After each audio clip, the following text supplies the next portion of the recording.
My son asked me to borrow money for the 10th time. When I refused, he cursed at me. A week later, I won the lottery and didn't tell anyone. I never thought my own son would threaten my life. The child I sacrificed everything for became a stranger, consumed by addiction. Before we begin, subscribe and tell me where in the world you're watching from. The phone rang at 8:17 p.m. I knew it was Tyler before I even looked at the caller ID. My stomach tightened into that familiar knot, the one that appeared like clockwork every time my son called these days. "Mom, I need to see you. It's important." His voice had that rehearsed urgency I'd come to recognize over the past 6 months. I closed my eyes, my fingers tightening around the receiver. "Tyler, is everything okay? I just really need to talk to you in person," he said, avoiding my question. "Can I come over, please?"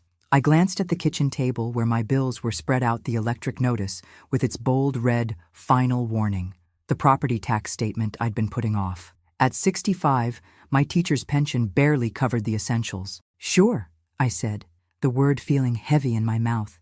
"I'll make some coffee."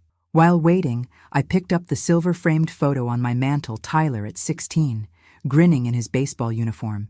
His eyes still held that spark then, before college, before he dropped out, before whatever darkness consumed him that he refused to discuss. I traced the outline of his face with my fingertip. "Where did you go, sweetheart?" The doorbell rang 30 minutes later. When I opened the door, Tyler stood there with that disarming smile that reminded me so much of Richard, my ex-husband who'd left us for his secretary 27 years ago. "Hey, Mom." He hugged me briefly, his body tense. I caught the faint scent of cigarettes, though he'd sworn he'd quit. "Come in," I said, stepping aside. "Coffee's ready." He paced my small living room instead of sitting, glancing repeatedly at the family photos on the wall. "Place looks good. You changed something?" "Just rearranged the furniture." I lied. Nothing had changed in years. "So," he said, finally dropping onto the couch, "I've got some good news." My heart lifted momentarily. "Oh?" "Yeah, this amazing job opportunity. Marketing position, great company." I nodded, allowing myself a sliver of hope. "That sounds wonderful. The thing is," he leaned forward, elbows on knees, "I need a little help to get there. My apartment's been having issues, landlords threatening eviction because of some misunderstanding with the rent. And my car broke down." The hope deflated. "Tyler, I just need $3,000 to get everything straight," he continued quickly. "My boss promised a bonus that didn't come through. It's temporary, I swear. $3,000. More than the previous requests." I took a deep breath. "I don't have it, Tyler. I'm sorry." His face hardened almost imperceptibly. "You've got savings." "I have $200 in savings," I said quietly, opening my purse and removing my bank statement. "Here, look. After the medical bills from my knee surgery, there's nothing left." He barely glanced at the paper. "What about a credit card?" "They're maxed out." "Jesus, Mom!" He stood abruptly. "How can you be so bad with money?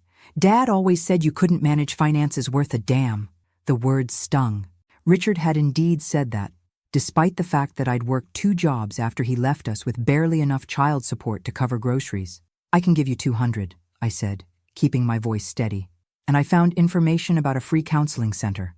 They can help with—" "Help?" His voice rose sharply. "You think I need help? Are you calling me crazy now?" "No, Tyler. I'm worried about you. Your mood swings, the constant money problems, these stories that don't quite add up. There it is." He threw his hands up. "You were never there for me. Always at work, always tired, always too busy for your own son. And now you're worried?" I flinched as he knocked a photo off the side table me with my 5th grade class from 8 years ago. The frame cracked against the hardwood floor. "Tyler, please calm down." "You pathetic old woman," he snarled, his face twisted into something I didn't recognize. "You're going to die alone. You know that? And you deserve it." He stepped toward me, his fists clenched. For the first time in my life, I was afraid of my own child. "Get out," I whispered. Then louder, "Get out of my house." Tyler stared at me, breathing hard. Then he drove his fist into the wall beside my head, plaster crumbling onto the carpet. Without another word, he stormed out, slamming the door so hard the windows rattled. In the sudden silence, I slid down the wall to the floor, my whole body trembling. Something caught my eye. My purse on the counter was open, slightly askew from where I'd left it. I crawled over and checked inside. My emergency credit card was still there, but when I checked the kitchen drawer, the spare key I kept hidden was gone. As I sat amid the debris of my son's rage, a terrible clarity washed over me. The boy I raised was gone, and the man who replaced him might actually hurt me next time. For 3 days after Tyler stormed out, I jumped at every sound. Each car door slamming in the neighborhood sent my heart racing. I changed the locks, but sleep remained elusive. Every creak in my old house jolted me awake, convinced he'd returned with the stolen key before I could replace the deadbolt. When my phone rang on Friday morning, I stared at Tyler's name on the screen until it stopped. He called 5 more times that day. I didn't answer. What could I possibly say to the stranger who wore my son's face? Instead, I found myself driving past his apartment building, a shabby 2-story complex 6 blocks from my house. His car wasn't in the lot. I sat in my 15-year-old Toyota, hands gripping the steering wheel, debating whether to leave the $200 I'd promised in his mailbox. "Excuse me, are you looking for someone?" I startled at the voice. A woman in her 50s with concerned eyes stood beside my car. "I'm Tyler Wilson's mother," I said, rolling down my window.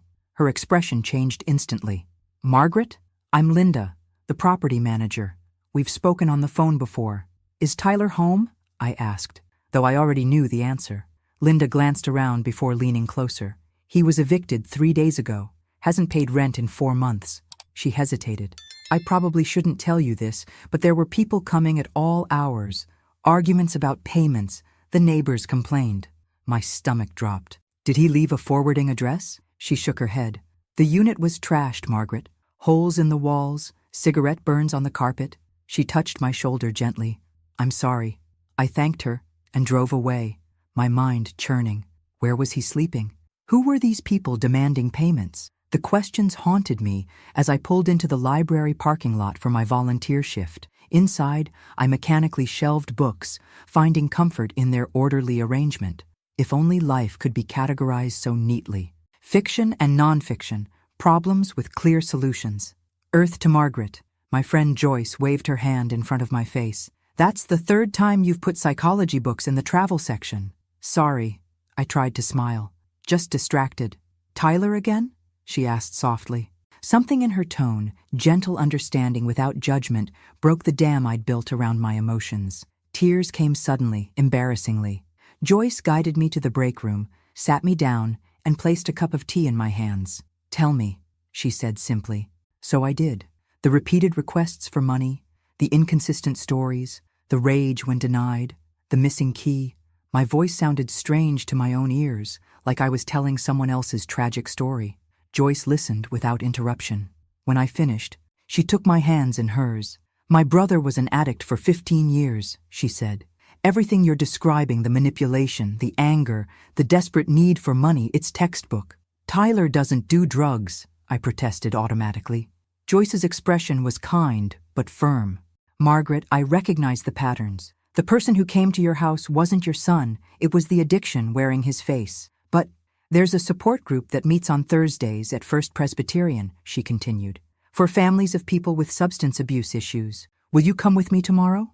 I wanted to refuse, to defend Tyler, but the memory of his fist punching the wall inches from my head silenced my objections. The next evening, I sat in a circle of strangers who didn't feel like strangers. Their stories mirrored mine with eerie similarity: parents, siblings, children, transformed into manipulative strangers by chemical dependence. A social worker named Sarah spoke directly to my deepest fears. Giving money doesn't help. It enables the addiction to continue. Setting boundaries isn't abandonment. It's often the first step toward recovery. "I've suggested therapy," I said. "He gets furious. Denial is part of addiction," Sarah explained. "Many users need to hit rock bottom before accepting help." That night, I made the hardest decision of my life. I wrote Tyler a letter explaining that I would no longer provide financial support, but would be there when he decided to seek treatment. I blocked his number on my phone, and I cried myself to sleep, mourning the boy in the baseball photo while fearing the man he'd become. Friday evening found me alone at my kitchen table, staring at the lottery ticket I'd purchased weekly for decades, my small ritual of hope. $1 worth of daydreaming. I carefully marked 6 numbers, the same combination I always played. Richard's birthday, our wedding date, Tyler's birthday, the day we bought our first house, the year I started teaching, and my mother's age when she died. As I sealed the ticket in its envelope, I wondered if hope was just another form of addiction, the stubborn belief that somehow, against all odds, everything would magically transform for the better. Saturday morning, my usual routine, coffee, toast, and the weekly disappointment of checking my lottery numbers on TV. I balanced my checkbook while waiting for the announcement, calculating how many months I could stretch my pension before touching my meager retirement account. The cheerful announcer appeared on screen. I absently noted the numbers as they appeared, not really watching until wait. I grabbed my ticket, pulse quickening. The first number matched, so did the second, and the third. My hands trembled as I checked all 6 numbers, then checked again and again. "This can't be right," I whispered to my empty kitchen. But it was. All 6 numbers, my numbers glowed on the screen. The announcer confirmed the jackpot, $47 million. My first instinct was to call Tyler. My finger hovered over the unblock button on my phone. Then I remembered his face contorted with rage, his fist in my wall, his voice calling me a pathetic old woman. If he knew about this money. The clarity hit me with stunning force. Tyler would consume every penny, destroying himself in the process. Whatever his payments were for drugs, gambling debts, loan sharks, this windfall would accelerate his self-destruction. I spent the day researching, discovering that Pennsylvania allowed lottery winners to remain anonymous by claiming prizes through trusts. Monday morning, I drove to a law firm specializing in estate planning, 2 towns away where nobody knew me. "I need absolute confidentiality," I told the attorney, a silver-haired woman named Patricia. "Is that something you can guarantee?" She nodded, professional and unfazed by my nervousness. "Attorney-client privilege is sacrosanct, Ms. Wilson. How can I help you?" I slid the ticket across her desk. Her eyes widened slightly, the only indication that she understood the magnitude of what lay between us. "I need to claim this without anyone knowing it's me," I said. "Especially my son." She didn't ask why, just nodded. "We'll establish a blind trust. The Lottery Commission will announce that the Pine Valley Trust claimed the prize, not Margaret Wilson. Only the trustees, myself, and whomever else you designate will know your identity." "And this is completely legal?" I asked. "Absolutely. Pennsylvania is one of the few states that allows winners to maintain their privacy." She began outlining the process, establishing the trust, appointing trustees, claiming the prize as a lump sum versus annuity payments. I walked out 3 hours later with a plan. The money would be safe, my identity protected. I drove home feeling strangely calm, as if I'd taken my first independent breath in decades. As I turned onto my street, the calm evaporated. A police car sat in front of my house, lights flashing. Officer Reynolds, whom I knew from neighborhood watch meetings, stood on my porch. "Ms. Wilson," he said as I hurried up the walk, "there's been a break-in." My front door hung open, splintered around the lock. Inside, my living room was ransacked, drawers emptied, cushions slashed, even the air vents removed from the walls. "Was anything taken?" Officer Reynolds asked, notebook ready. I looked around at the devastation. "I don't think so. I don't keep valuables here." Any idea who might have done this? The question hung in the air. Could I say it?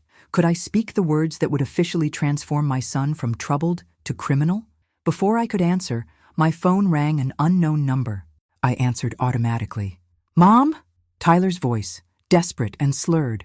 "I need to see you right now. It's life or death." I looked at the destroyed remnants of my home, then at Officer Reynolds waiting for my answer.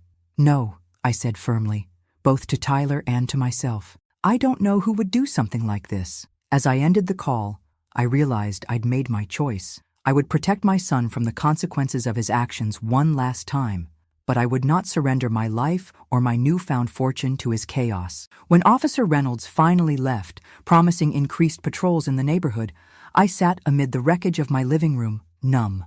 The lottery ticket, my golden ticket, was safely locked in Patricia's office safe. No one had stolen anything because there was nothing of value to take. Nothing except my peace of mind. My phone rang again, the same unknown number. Tyler, undoubtedly. I silenced it and began the painstaking process of putting my home back together, stuffing cotton back into slashed cushions, rehanging pictures, sweeping up broken glass. With each item I restored, my resolve strengthened. I would not be a victim, not of Tyler's addiction, not of Richard's abandonment, not of my own misplaced maternal guilt. As I swept shards of my favorite teacup into a dustpan, another call came through Joyce. "The library just called," she said. "You didn't show up for your shift, and you've never missed without calling. Are you okay?" I hadn't even remembered it was my day to volunteer. "Someone broke into my house," I said, my voice steadier than I expected. "Oh my God, I'm coming over." "No, I'm fine, really. Margaret Wilson. I'll be there in 10 minutes with dinner and a bottle of wine, and I won't take no for an answer." True to her word, Joyce arrived carrying Chinese takeout and Merlot. She gasped at the lingering disarray, but asked no questions as she helped me finish cleaning. We ate at my kitchen table, the wine loosening my tongue. "I think it was Tyler," I confessed, "but I didn't tell the police." Joyce nodded, unsurprised. "What are you going to do now?" "I don't know," I said honestly. Then, making a split-second decision to trust her, "Joyce, something else happened, something big, but you have to promise not to tell anyone." Her eyes widened as I told her about the lottery win and the trust. When I finished, she let out a low whistle. $47 million, she murmured. "And you're not telling Tyler." "I can't," I said simply. "It would kill him." The next morning, I met with Patricia again. We finalized the blind trust with her as primary trustee. The Pine Valley Trust officially claimed the lottery prize, opting for the lump sum payment of $29.3 million after taxes. Patricia helped me establish a new bank account under an LLC, separate from my personal finances. We created a conservative investment strategy to ensure the principal remained untouched while generating income. "What about your son?" she asked carefully. "Do you want to include any provisions for him?" I hesitated. "Not directly, not yet, but I'd like to set aside a portion that could potentially help him in the future for treatment or education if circumstances change." She nodded, making notes. "And for yourself? Any immediate plans?" For the first time, I considered what this windfall meant for me personally. All my adult life had been defined by sacrifice for Tyler, for my students, for everyone but myself. "I'd like to fix up my house," I said finally. "Nothing extravagant, just repairs I've been putting off. And maybe a trip somewhere." "Ms. Wilson," Patricia said gently, "you can afford to dream bigger." That afternoon, I drove home along a familiar route, but saw my neighborhood with new eyes. My little house with its peeling paint and sagging porch could be transformed. I could move anywhere, do anything. The possibilities were dizzying. As I turned onto my street, my newfound optimism evaporated. Tyler stood on my porch, pounding on the newly repaired door. I parked across the street, heart hammering. He hadn't seen me yet. I could drive away, check into a hotel, avoid this confrontation entirely. But running wouldn't solve anything. Sooner or later, I would have to face him. I approached slowly, car keys clutched between my fingers like a weapon.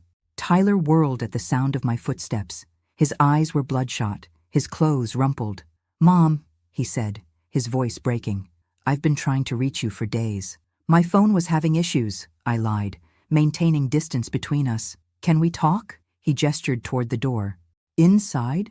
I'd prefer to talk here." I remained on the sidewalk, ready to flee if necessary. His expression darkened momentarily before he forced a smile. "I'm sorry about last time.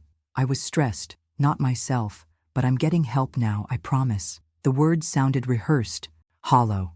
"I'm glad to hear that," I said carefully. "I have this job interview," he continued eagerly. "Really promising position, but I need something decent to wear, you know? Just a small loan, $500 for a good suit." $500. Once, that would have seemed an impossible sum to spare. Now, it was nothing. But this wasn't about money. "Tyler," I said, my voice stronger than I felt, "I can't keep doing this." His face hardened. "Can't or won't?" "Both," I admitted. "I love you, but I can't keep enabling behaviors that hurt us both." For a moment, rage flashed in his eyes, the same rage I'd seen before he punched my wall. Then, unexpectedly, his shoulders slumped. "Please, Mom," he whispered. "I'm desperate, despite everything." My heart ached for him. Was there any harm in one last chance? $500, I said finally.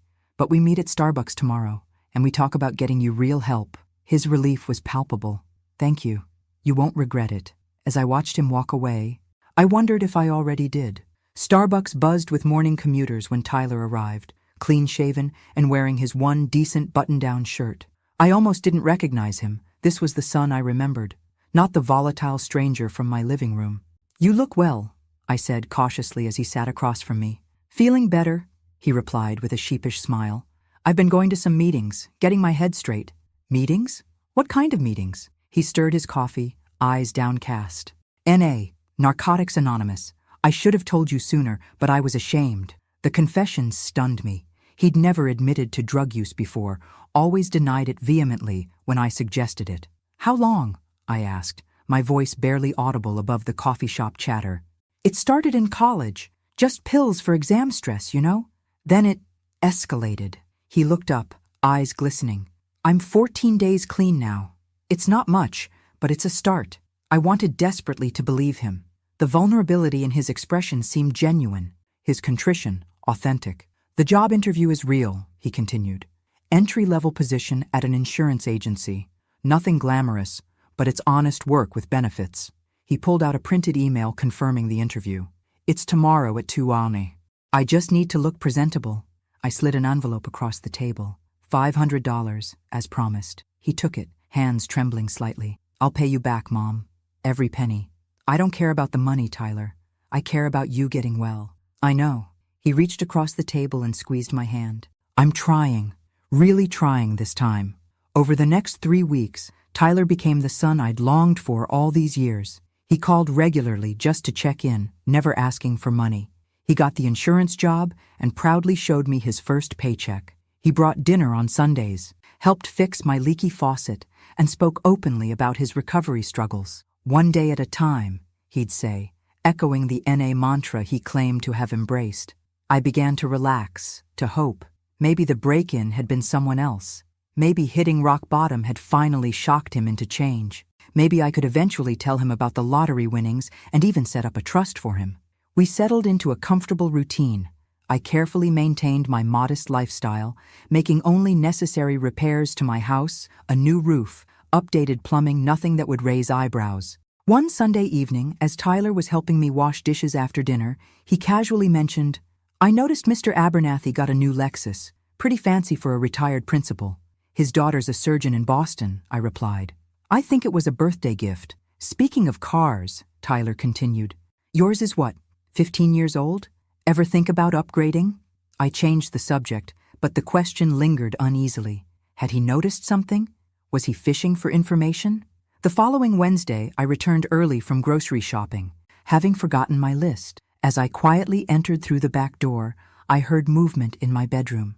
Tyler stood at my dresser, rifling through my jewelry box. He hadn't heard me come in. "What are you doing?" I asked. He jumped, nearly dropping the small pearl earrings Richard had given me on our 5th anniversary. "Jesus, Mom, you scared me." "Why are you in my bedroom?" My voice was surprisingly steady. "I was looking for aspirin," he said quickly. "Migraine." "In my jewelry box?" His expression shifted, the mask of the devoted son slipping for just an instant. "I thought maybe you had one of those pill cases, you know, the decorative kind." It was a flimsy lie, but I pretended to accept it. "Aspirin's in the bathroom cabinet, always has been." That night, after Tyler left, I sat at my kitchen table staring at my phone. Joyce answered on the second ring.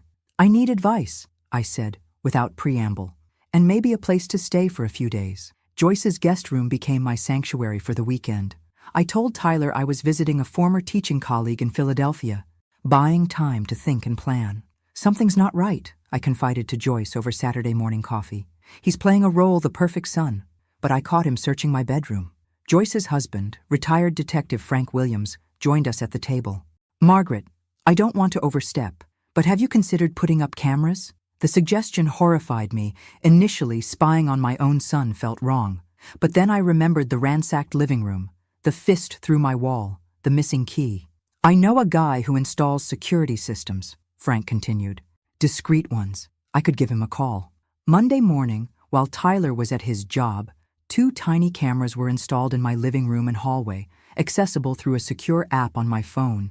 The installer also updated my home security system and added new deadbolts. "Mom, you're being paranoid," Tyler said, when he noticed the security company sign in my yard that evening. This neighborhood is perfectly safe. Tell that to whoever broke in last month, I replied evenly. He flinched almost imperceptibly.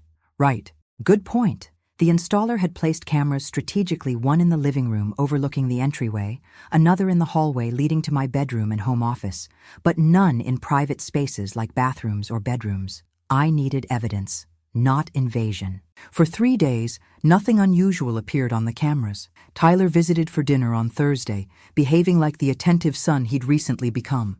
I began to doubt my suspicions, wondering if I was seeing problems where none existed. Then Friday morning, my phone alerted me to motion at my house. On screen, Tyler unlocked my front door with the key I'd never given him. He moved purposefully through the living room to my home office, where he began methodically going through my files. I watched, heart pounding, as he photographed my bank statements, insurance documents, and the paperwork for my pension plan. He spent nearly 40 minutes searching before leaving, carefully relocking the door behind him. With shaking hands, I called Patricia. I need another layer of protection, I told her. My son is searching for financial information. She arranged for a forensic accountant and private investigator to meet us that afternoon. The investigator, Michael Reeves, was a former FBI agent with a calm demeanor that immediately put me at ease. Based on what you've told me, Ms. Wilson, your son is looking for assets, he explained. The question is why? He needs money, I said simply. For drugs? Michael asked. I thought so, but now I'm not sure. He claims to be in recovery, working at an insurance agency. Michael interrupted gently. Have you verified his employment? I stared at him. No. He showed me a paycheck, but would you mind if I looked into that? Michael asked, along with his recent activities and associations. I hesitated only briefly before nodding. Whatever Tyler was involved in, I needed to know. While Michael began his investigation, the forensic accountant helped me create an impenetrable barrier around my lottery winnings. We moved investments into more secure structures, creating additional shells and trusts that would be virtually impossible to connect to Margaret Wilson. 3 days later, Michael requested an urgent meeting. His expression was grave as he spread photographs across Patricia's conference table. Ms. Wilson, I'm afraid your son is not employed at any insurance agency, he began. He's been spending his days at gambling establishments and meeting with these individuals. He pointed to photos of Tyler with 2 hard-looking men outside a bar. These men are known associates of Anthony Castellano, a loan shark operating in Pittsburgh's South Side. My stomach clenched. A loan shark? Based on our surveillance and audio captured during these meetings, Tyler is deeply in debt, upwards of $50,000. He's been promising his creditors that he can get the money from you. But I don't have that kind of money, I protested. At least they don't know that I do. Michael slid another photo across the table. Tyler sitting in his car, on his phone. This was taken yesterday. We were able to capture the audio. He pressed play on a recording device. Tyler's voice filled the room. The old lady must have money hidden somewhere. She's different lately, new roof on the house, better clothes. If I can't find where she's hiding it, a pause. Maybe an accident would be simpler. Her life insurance should cover what I owe you. The words hit me like physical blows. My son was contemplating what? Frightening me into giving him money? Or something worse? Ms. Wilson, Michael said gently. Based on this evidence, I strongly recommend filing for a restraining order. I shook my head, still processing the revelation. Is this enough for the police to act? Unfortunately, no. It's concerning, but it's not an explicit threat or conspiracy that would stand up in court. Michael leaned forward. But we can build a stronger case while ensuring your safety. I drove home in a daze, the recording playing on loop in my mind. The son I'd raised, the child I'd sacrificed everything for, was considering harming me for money. That night, alone in my house with new locks and cameras, I made a decision. I would no longer be passive, waiting for Tyler's next move. Whatever demons drove him, addiction, gambling, desperation, I needed to protect both of us from their destruction. Tomorrow, I would begin fighting back. Dr. Elena Martinez leaned forward in her chair, her eyes gentle but probing. Tell me again what Tyler said on the recording. I repeated the words that had haunted me for days, my voice barely above a whisper. The support group had emptied out 20 minutes ago, leaving just Dr. Martinez and me in the church basement. And how does that make you feel? She asked. I laughed bitterly. How does it make me feel that my son is considering harming me for insurance money? Devastated. terrified, and somehow still worried about him. Dr. Martinez nodded. That's the contradiction every parent in your situation faces. You simultaneously fear your child and fear for them. I don't know what to do, I admitted. Part of me wants to confront him, but another part is afraid of what might happen if I do. Your fear is justified, she said. With addiction this severe, especially complicated by gambling debts, unpredictability is the only predictable element. She paused, considering. What resources do you have right now? I thought about the millions sitting in accounts under the Pine Valley Trust. Resources that could solve Tyler's immediate financial problems, but would likely accelerate his self-destruction. I have some savings, I said cautiously, and good friends, a lawyer. You need a strategic approach, Dr. Martinez said. From what you've described, Tyler has shown escalating patterns of manipulation, invasion of privacy, and now potential threats. This isn't just addiction, it's something more complex. What do you mean? Addiction is certainly a primary factor, but the calculated nature of his actions suggests possible co-occurring issues. The Tyler who searches your files and discusses accidents with loan sharks isn't the same as the Tyler who shows up with dinner and fixes your faucet. Both are masks he wears to get what he needs. Her words hit me with terrible clarity. The son I've been seeing these past weeks isn't real, is he? The addiction has become his primary relationship, she explained gently. Everything else, including his relationship with you, is secondary to feeding it. I sat in silence, absorbing this brutal truth. Finally, I asked, so what do I do now? First, secure yourself physically, emotionally, financially. Then consider a structured intervention with professional help. She handed me a card. This organization specializes in crisis interventions for situations like yours. They work with law enforcement when necessary. That evening, I called the number. The intervention specialist, David Keller, listened carefully to my story, asking pointed questions about Tyler's behavior patterns, his debts, and the potential threats. Mrs. Wilson, what you're describing isn't just a son who needs help, he said bluntly. This is someone deeply entangled in potentially dangerous situations. We need to approach this as both an addiction intervention and a security issue. Over the next 2 days, a plan took shape. David assembled a team including an addiction counselor, a security specialist, and a legal advocate. Using some of my lottery winnings discreetly channeled through the trust, I secured a place for Tyler at an inpatient treatment facility that specialized in dual diagnosis cases. Meanwhile, Michael Reeves continued his surveillance, documenting Tyler's increasingly desperate meetings with his creditors. The security team installed additional cameras around my property and provided me with a panic button connected directly to police dispatch. We're gathering evidence, Michael explained during our daily briefing, but we're also preparing for direct intervention if necessary. The night before the planned intervention, I sat in my kitchen unable to sleep, staring at old photos of Tyler, his first baseball game, high school graduation, the early college years before everything went wrong.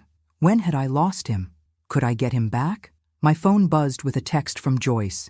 You're doing the right thing. Stay strong. I'm here, whatever happens. As dawn broke, I made a final call to the intervention team. I'm ready, I told David. Let's bring my son home. The carefully orchestrated plan began at 10 a.m. I waited at a secure location while the intervention team approached Tyler at his current residence, a motel on the outskirts of Pittsburgh. They would present him with 2 options: enter treatment immediately or face the legal consequences of his actions, including the evidence we'd gathered about his threats. At 10:43, my phone rang David's number. Mrs. Wilson, he said, his voice tight. There's been a complication. Tyler wasn't at the motel. According to his roommate, he left last night saying he needed to settle things with his mother once and for all. My blood ran cold. What does that mean? We don't know. But given the circumstances, we've notified the police. They're sending a patrol car to your house now to check. I didn't hear the rest. My security app had just sent an alert motion detected at my front door. On my phone screen, I watched as Tyler pounded on my door, then moved to try the windows. He was alone, agitated, constantly looking over his shoulder. After finding no way in, he returned to his car and pulled something from the trunk, a crowbar. With shaking fingers, I pressed the panic button. Blue and red lights flashed through the residential street as 2 police cruisers converged on my house. On my phone screen, I watched Tyler freeze mid-motion, crowbar in hand, as officers approached with weapons drawn. "Drop the tool and put your hands where we can see them," an officer commanded. For one terrifying moment, Tyler looked ready to run or worse, to fight. Then his shoulders slumped. The crowbar clattered to the ground. I watched, heart pounding, as they handcuffed my son and placed him in the back of a patrol car. Another officer retrieved something from Tyler's vehicle, a duffel bag that he handled with obvious caution. My phone rang. "Mrs. Wilson, this is Officer Ramirez. We've apprehended a suspect attempting to break into your residence. Can you come to the station to make a statement?" 40 minutes later, I sat in a sterile interview room across from Detective Sarah Lombard, a middle-aged woman with compassionate eyes and a no-nonsense demeanor. "Mrs. Wilson, I understand this is difficult," she began, "but I need to ask, do you wish to press charges against your son?" "What exactly was he arrested for?" I asked, my voice surprisingly steady. "Attempted breaking and entering, possession of burglary tools, and," she hesitated, "possession of an unregistered firearm and a controlled substance. The bag in his vehicle contained a handgun, approximately 4 ounces of cocaine, and various prescription medications." My breath caught. "A gun? Was it loaded?" "Yes." Detective Lombard's expression softened slightly. "There's more. We found duct tape, zip ties, and latex gloves. Given these items, combined with previous threats documented by your private investigator, we're also considering charging him with attempted kidnapping or worse." She slid a document across the table. "These are the potential charges and sentencing guidelines. First-degree burglary alone carries 5 to 20 years. The weapons charge adds another 5 to 10. The narcotics possession with apparent intent to distribute is 3 to 7 years. If we pursue the attempted kidnapping charge, that's an additional 10-25 years. He's looking at decades in prison, Mrs. Wilson." The clinical description of what my son apparently planned sent ice through my veins. This wasn't just a desperate plea for money or a drug-fueled mistake. This was premeditated. "I want to see him," I said. Detective Lombard nodded. "He's been processed and placed in a holding cell. I should warn you, he's coming down from something cocaine, most likely. He may not be himself." "He hasn't been himself for a long time," I replied. They led me to an observation room with a one-way mirror overlooking a small interview room. Tyler sat at a metal table, handcuffed, his leg bouncing frantically. His eyes darted around the room, and he periodically wiped sweat from his forehead despite the room's chill. "Can I speak with him alone?" I asked. "I can't allow that," Detective Lombard said, "but we can bring him in here with officers present." Minutes later, Tyler was escorted in. He looked smaller somehow, diminished by the orange jumpsuit and the harsh fluorescent lighting. When he saw me, his expression cycled rapidly through surprise, anger, and something like shame before settling into careful neutrality. "Mom," he said, his voice raspy, "you need to bail me out. This is all a misunderstanding." I studied his face, the face I'd known from its first moments in this world. The face that once lit up when I entered a room, that scrunched in concentration over homework, that beamed with pride at graduations and baseball games. "Was it a misunderstanding when you broke into my house last month?" I asked quietly. "Or when you searched my financial documents? Or when you discussed causing me an accident with your loan shark friends?" His eyes widened. "You've been spying on me?" "I've been protecting myself." My voice remained calm, though inside I was shaking. "Just like I'm trying to protect you now." "By getting me arrested?"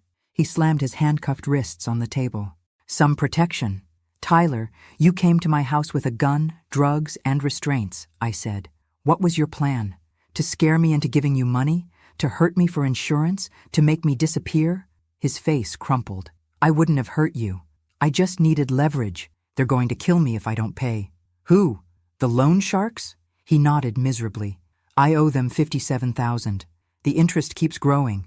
They gave me 3 days to pay or—" He drew his finger across his throat. "So you decided threatening your mother was the solution." I couldn't keep the hurt from my voice. "I was desperate," he shouted, then lowered his voice when an officer stepped forward. "I thought maybe you had savings, retirement accounts, something I could use as collateral." "And the gun? The drugs?" "The gun was for protection. The drugs—" He looked away. I needed something to give me courage. We sat in silence, the gulf between us wider than ever. My son, my beautiful boy, had become someone I couldn't recognize, someone willing to terrify his own mother, to feed his addictions and pay his debts. I'm not posting bail, I said finally, but I am going to help you. His head snapped up. How? I've arranged a place for you at Valley Ridge Treatment Center. If the judge agrees to court-ordered rehabilitation instead of jail time, you can go there directly. Rehab? He scoffed. I don't need— You came to my house with cocaine and a loaded gun, I interrupted. You're facing years in prison. Rehabilitation is your best option, and I've pulled every string I can to make it available to you. And if I refuse? I stood up, steadier than I'd felt in months. Then you'll face the consequences of your actions without my help. I love you, Tyler, but I won't enable your self-destruction any longer. As I turned to leave, he called out, Mom, wait. I paused, hand on the doorknob. How did you afford Valley Ridge? He asked suspiciously. That place costs a fortune. I looked back at my son, desperate, calculating even now. I have resources you don't know about, I said simply. And they're going to help you get well, not feed whatever is destroying you. I walked out, leaving Tyler staring after me, confusion replacing the manipulation on his face for the first time in years. 6 weeks passed with Tyler in Valley Ridge's secure rehabilitation facility. The court had agreed to treatment in lieu of immediate prosecution, with charges held in abeyance pending successful completion of the program. His cooperation with authorities regarding the loan shark operation had helped secure this arrangement. The prosecutor initially balked at the idea, given the severity of the charges, but Michael Reeves and Patricia had coordinated an effective strategy. Tyler provided critical information about Castellanos' illegal loan operation, which law enforcement had been trying to crack for years. The district attorney agreed to the diversion program after Tyler's cooperation led to 3 high-profile arrests. The deal wasn't lenient. Tyler would still face reduced charges upon completion of treatment, likely resulting in probation rather than incarceration, and he would remain under court supervision for years. One failed drug test would send him directly to prison to face the original charges. I received weekly progress reports from his counselors. The first month was brutal detoxing from multiple substances, confronting the magnitude of his gambling addiction, and dealing with the legal consequences of his actions. He refused to see me for the first 3 weeks, citing shame, according to his therapist. On week 7, I received a call from Dr. Harriet White, Tyler's primary therapist. Mrs. Wilson, Tyler has requested a family session, she said. He's ready to take accountability for his actions toward you. Would you be willing to participate? The following Saturday, I drove through Valley Ridge's sprawling grounds, past gardens maintained by residents and meditation paths winding through mature oak trees. For $3,000 per day, paid discreetly through the Pine Valley Trust, it offered the best addiction treatment on the East Coast. Dr. White met me in the reception area. Before you see Tyler, I want to prepare you, she said, leading me to her office. He's in a vulnerable state. The protective shell of denial has broken, and he's facing the full impact of his actions for perhaps the first time in years. Is this real? I asked hesitantly. Or is it manipulation? She considered the question carefully. In addiction treatment, we're always alert for manipulation, but Tyler has shown consistent behavioral markers of genuine therapeutic engagement. That said, recovery isn't linear. There will be setbacks. What should I expect today? Tyler wants to make amends part of his 12-step work. He'll acknowledge specific harms he's caused you. Your role is simply to listen, not to absolve or accuse. She paused. Can you do that? I nodded, though uncertainty gnawed at me. After years of Tyler's lies, could I trust anything he said? The family meeting room was bright and comfortable, with overstuffed chairs and landscape paintings. Tyler sat waiting, dressed in jeans and a plain blue sweater, casual clothes. Not the institutional scrubs I'd expected. He looked simultaneously younger and older than his 30 years, clearer eyes, but deeper worry lines. Mom, he said, standing awkwardly as I entered. Thank you for coming. We sat facing each other while Dr. White took a chair slightly removed from us. Tyler cleared his throat. I've prepared some things to say. He withdrew a folded paper from his pocket. Part of my recovery is making amends, which starts with acknowledging what I've done. He unfolded the paper with trembling hands. I manipulated you financially, taking advantage of your love to fund my addictions. I lied constantly. I invaded your privacy by searching your home. I stole your spare key. I broke into your house. I endangered your safety by bringing criminal elements into your life. His voice cracked. "And I planned to threaten you for money that night I was arrested."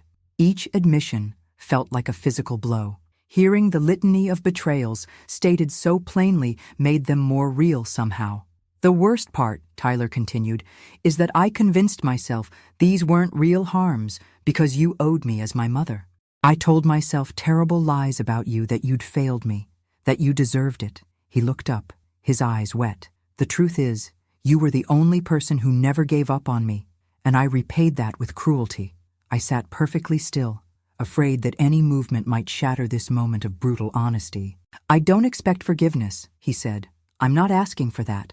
I just want you to know that I see clearly now what I've done, and I'm committed to change." When he finished, silence filled the room.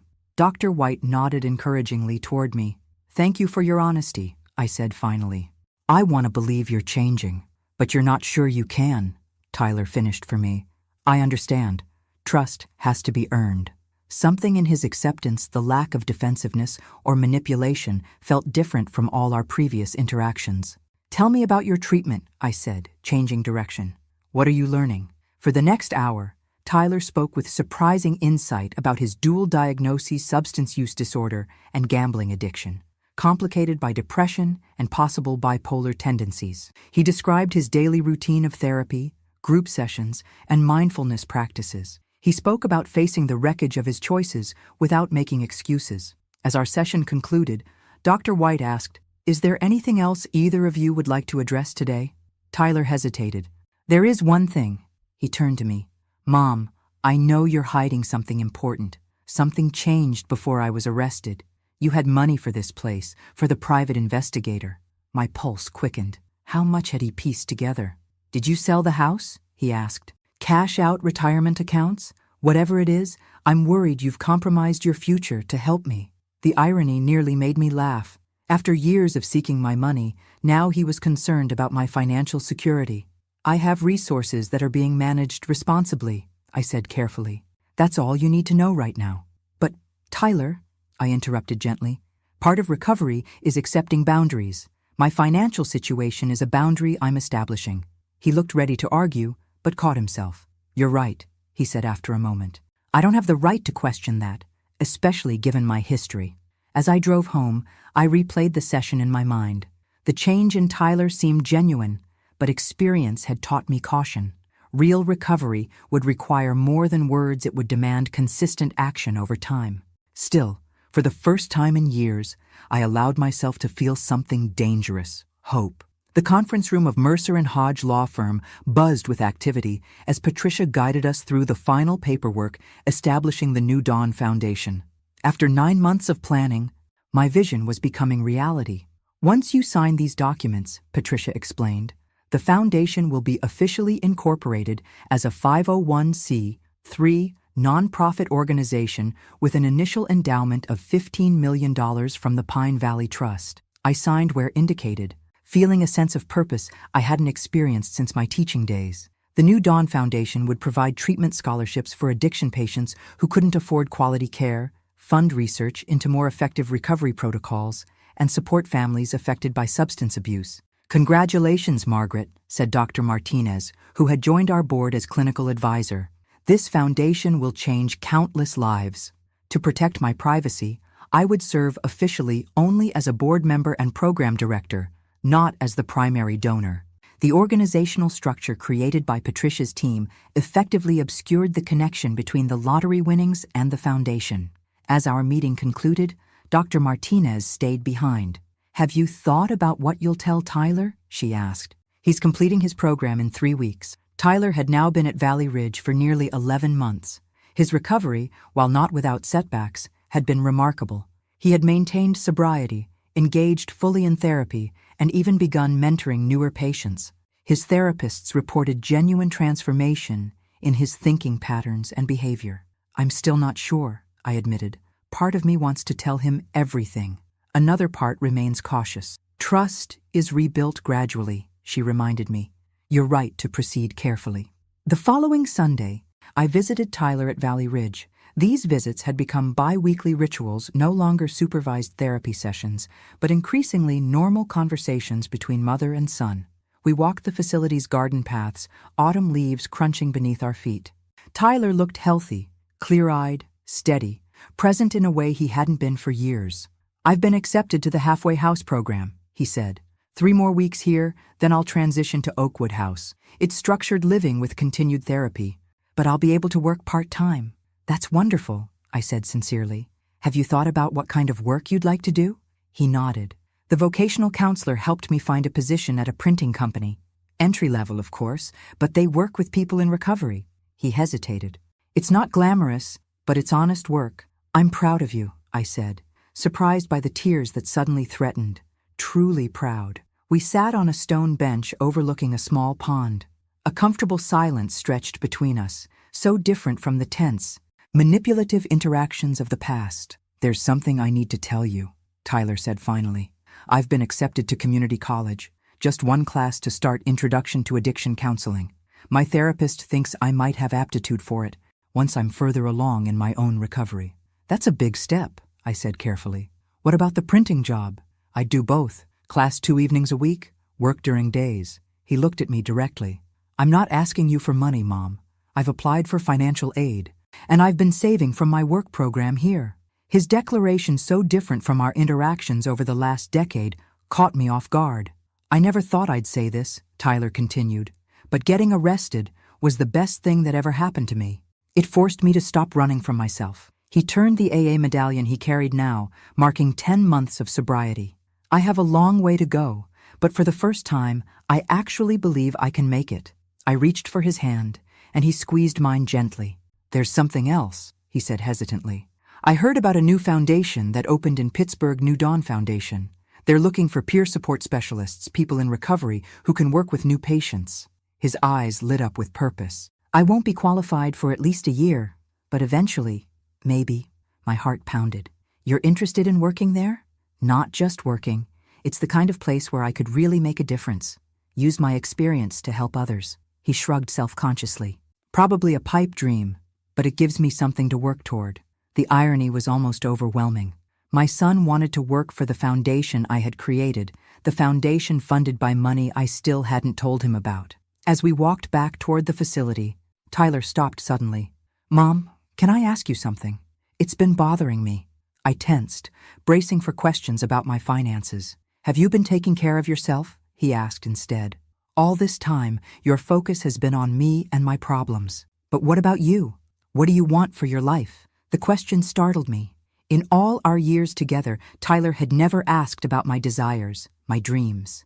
"I'm working on that," I said truthfully. For so long, I defined myself by my roles: teacher, mother, caretaker. Now I'm discovering who Margaret Wilson is beyond those roles. Tyler nodded thoughtfully. "I'd like to get to know that Margaret." 2 days later, I sat in Patricia's office, having made my decision. "I want to create a separate trust for Tyler," I told her, "but with conditions." Together, we designed a structured trust that would activate only after Tyler maintained 5 years of verified sobriety. Even then, distributions would be limited to education, healthcare, or legitimate business investment, never cash that could enable relapse. "This balances protection with opportunity," Patricia observed. "But when will you tell him about the lottery?" "Not yet," I said firmly. "Recovery is still too fragile. For now, let him focus on building his life from the ground up. The foundation is giving him purpose, a goal to work toward. That's worth more than money." As I left Patricia's office, my phone chimed with a text from Joyce. "Dinner tonight? Frank and I have a proposal for that European trip we've been discussing." I smiled, typing back, "I'll bring the wine." For the first time in decades, I was building a life centered around my own joy rather than someone else's needs. The lottery had given me financial freedom, but the real wealth was in reclaiming myself. 18 months after his release from Valley Ridge, Tyler stood before the audience at New Dawn Foundation's first community recognition event. As a peer support intern, a position he'd earned after a year at the halfway house, followed by 6 months of additional training, he was sharing his story with donors, treatment professionals, and family members affected by addiction. "My rock bottom wasn't losing my home or my job," he said, his voice steady. "It was the moment I realized I'd become the kind of person who would threaten his own mother, the one person who never stopped believing in me. I watched from the back of the room, my chest tight with complicated emotions. Tyler had no idea I was there as the Foundation's program director who worked primarily behind the scenes. My attendance wasn't expected at this smaller event. Recovery isn't just about staying sober, Tyler continued. It's about becoming someone you can respect when you look in the mirror. I'm still working on that every day. After the presentations, I slipped out before Tyler could see me. My taxi driver recognized me as I gave him my address. "Hey, aren't you Tyler Wilson's mom?" he asked, glancing at me in the rearview mirror. "My brother's in the new Dawn program. Says your son is one of the best peer counselors they've got." "Yes, that's my son," I said, a strange pride filling me. Must be nice seeing him doing so well after everything. I nodded, wondering exactly how much everything this stranger knew. At home, I poured a glass of wine and called Joyce. "He was amazing," I told her. "Confident, articulate, genuinely passionate about helping others." "So when are you going to tell him?" Joyce asked. "About the foundation? About the lottery?" "I don't know," I admitted. "The longer I wait, the harder it gets." The opportunity presented itself sooner than expected. 3 days later, Tyler called, sounding agitated. "Mom, can I come over tonight? There's something I need to talk to you about." My stomach tightened with instinctive worry. "Is everything okay?" "Yes, no, I don't know. I just need to talk to you in person." He arrived at 7, pacing my living room just as he had years ago when asking for money. But this time, his agitation seemed different, confused rather than manipulative. "Mom, something weird is happening at the foundation," he began. "I overheard the executive director talking about Margaret's vision and checking with Margaret about program decisions. They mentioned you by name, but when I asked about it, everyone got weirdly evasive." I sat very still, heart pounding. This moment had always been inevitable. "Then yesterday," Tyler continued, "I was filing donor acknowledgments and I saw the Pine Valley Trust listed as the primary donor, $15 million. The same trust that paid for my treatment." He stopped pacing and looked directly at me. "What's going on, Mom? How are you connected to all this?" The moment stretched between us, fraught with potential consequences. I could manufacture an explanation, maintain the separation between my lottery winnings and my public life, or I could finally tell the truth. "Sit down, Tyler," I said quietly. "There's something I need to tell you." For the next hour, I explained everything the lottery win 2 years ago. My decision to keep it secret, the blind trust, and the creation of the foundation. I showed him documentation Patricia had prepared for this eventual revelation. $47 million, he whispered, stunned. "All this time?" "Yes. And you didn't tell me because when I won, you were still in active addiction," I said gently. "You had just broken into my house looking for money. You were involved with loan sharks. You had discussed causing me harm for insurance money." He flinched at each reminder, but didn't deny anything. "And after I got clean? During this last year and a half? I wanted to be sure the changes were real, not motivated by money." I met his gaze steadily. "And I wanted you to build a life based on your own efforts, not an inheritance." Tyler stood and walked to the window, his back to me. For a long moment he said nothing, shoulders rigid with tension. I braced myself for anger, for accusations, for demands, the old Tyler resurging. When he turned, his face was a storm of conflicting emotions. "How could you keep this from me?" he demanded, voice rising. "After everything we've been through, the therapy, the honesty work you've been lying this whole time?" I remained calm. "I wasn't ready to tell you yet. There's a difference between lying and maintaining privacy while you focused on recovery." "Privacy?" He laughed bitterly. "You founded an entire organization I've been working for, and you didn't think that was relevant to tell me?" "Tyler," he paced the room, running hands through his hair. "Do you have any idea what this feels like? To learn your whole life has been manipulated?" I let him process, watching as he moved from anger to hurt to confusion. Finally, he stopped pacing. "You know what?" he said quietly. "You were right. Of all possible responses, this was the last I expected." "What?" "If I'd known about that money back then, it would have killed me," he said simply. "I would have found a way to get it, used it to destroy myself." He shook his head. "Even 6 months ago, I'm not sure I could have handled knowing." Relief washed through me. "And now?" "Now," he paused, considering. "Now I just want to say thank you. Not for the money. I understand there are conditions on that, and there should be. He took a deep breath. Thank you for having the courage to let me hit bottom instead of rescuing me. Thank you for creating something meaningful out of a terrible situation. He returned to the couch, sitting closer this time. So what happens now? Are you going to announce that you're the founder of New Dawn? No, I said. I prefer working behind the scenes. The foundation is bigger than me. Tyler nodded thoughtfully. There's just one thing I need to know. My position at New Dawn, did you arrange that? Was it charity? Absolutely not, I said firmly. The hiring committee doesn't know you're my son. You earned that position entirely on your own merits. The tension visibly left his body. Good, that matters to me. As Tyler prepared to leave, he hesitated at the door. The trust you mentioned, the one for me that activates after 5 years of sobriety, I don't want to access it then either. What do you mean? I mean I want to amend the conditions. If I maintain sobriety for 5 years, I'd like the trust to fund additional treatment scholarships at New Dawn instead. He smiled slightly. Maybe when I'm 10 years sober, we can revisit my personal access. By then, I hope I'll have proven I can build my own life. As I watched him walk to his modest used car, purchased with his own savings from the printing job, I felt a weight lift that I hadn't even realized I was carrying. My son was truly becoming his own man, one whose worth wasn't measured by money, but by integrity. The fear that had haunted me for so long that the lottery winnings would destroy what remained of my relationship with Tyler had proven unfounded. Instead, we had both found something far more valuable than millions of dollars. Authentic connection built on truth rather than need. And that concludes my formal remarks, I said, stepping away from the podium to unexpected applause. Thank you all for coming today. 5 years had passed since I'd revealed the truth to Tyler. Today marked the grand opening of New Dawn Foundation's second rehabilitation facility, a state-of-the-art treatment center specifically designed for dual diagnosis patients like Tyler had been.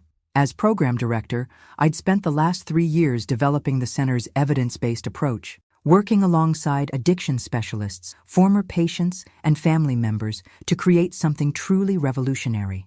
Today, standing before the gathered crowd, I felt a sense of completion I'd never experienced before. Tyler approached as the crowd dispersed toward the reception. At 35, he'd matured into a man I barely recognized from the troubled youth he'd once been. Now the Foundation's peer support coordinator with a master's degree in addiction counseling, he carried himself with quiet confidence. Great speech. Mom, he said, hugging me. Though you forgot to mention that the family reintegration program was your idea. Our idea, I corrected. The best things at New Dawn have always been collaborative. We walked together through the garden designed by residents of our first facility, past the meditation labyrinth, and toward the small lake at the property's edge. 5 years sober now, Tyler had kept his word about the trust, redirecting the funds to create additional treatment scholarships instead of accessing them personally. Have you decided? He asked as we reached the lakeside bench. About retirement? I smiled. Yes, I'm stepping down as program director next month.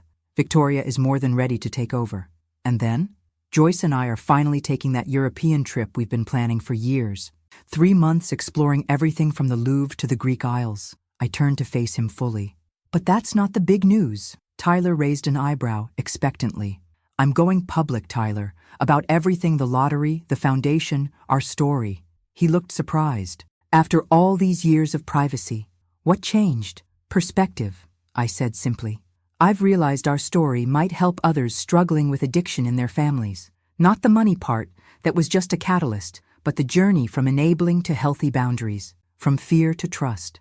How will you do it? I'm writing a book. When Patience Runs Out, our story from my perspective.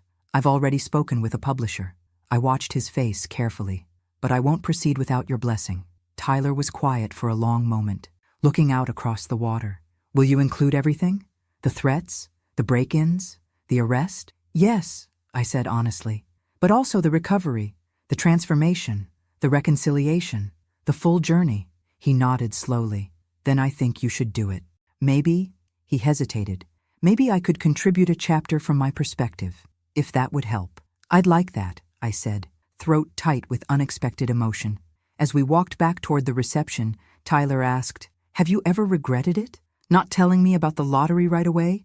Never, I answered without hesitation. Money would have been a poor substitute for what we've built instead: trust, respect, genuine connection. And what about forgiveness? He asked quietly. Have you really forgiven me for everything I put you through? I considered the question seriously. Forgiveness isn't a single moment, Tyler. It's been a process for both of us. I needed to forgive you for the manipulation and threats. You needed to forgive me for the tough love that felt like abandonment at the time. And yourself? Have you forgiven yourself for the enabling? His perception startled me. I'm still working on that one, I admitted. At the reception, I watched Tyler move confidently among donors and treatment professionals, sharing his expertise and passion for recovery work. My son, once lost to addiction and criminality, now helped others find their way back from similar darkness. Later that evening, as I prepared to leave, Dr. Martinez, now the Foundation's clinical director, joined me on the veranda. I remember when you first came to the support group, she said. Terrified, heartbroken, convinced you'd lost your son forever. I was certain I'd failed him, I agreed. That all my sacrifices had somehow created his problems. And now? I gazed across the grounds where residents were gathering for an evening community meeting. Now I understand that we save ourselves. I couldn't save Tyler, he had to do that himself, just as I had to save myself from the pattern of enabling that was destroying us both. The money changed everything, didn't it? She asked. No, I said thoughtfully. The money just accelerated the inevitable confrontation. The real change came from finding my voice, setting boundaries, demanding truth. I smiled. Things I could have done without a penny to my name. As if summoned by our conversation, Tyler approached with a young woman I recognized as a new counselor. Mom, this is Emma. She's implementing that family communication protocol we developed last year. His voice held unmistakable pride. Emma, this is my mother, Margaret Wilson, the heart and soul of New Dawn Foundation. I extended my hand, but Emma surprised me with a hug instead. Thank you, she whispered. My brother completed your program last year. You saved his life and our family. As she moved away to greet other guests, Tyler grinned at my expression. That happens a lot, you know. People whose lives you've touched without even realizing it. I corrected gently. People whose lives we've touched. That night, driving home to the modest house I'd kept all these years, despite having the means to live anywhere, I reflected on the journey that had brought us here. From desperate single mother to terrified victim to empowered advocate. From lottery winner to philanthropist to author. The road had been neither straight nor easy. There had been setbacks, moments when Tyler struggled, when old patterns threatened to resurface, when trust remained fragile. But we had persevered, one day at a time, building something neither of us could have imagined during those darkest days. As I pulled into my driveway, my phone chimed with a text from Tyler. Thank you for never giving up on me, even when it meant letting go.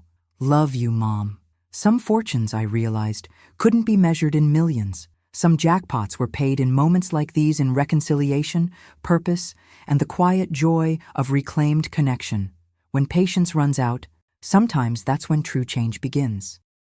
Thanks for listening. Don't forget to subscribe and feel free to share your story in the comments. Your voice matters.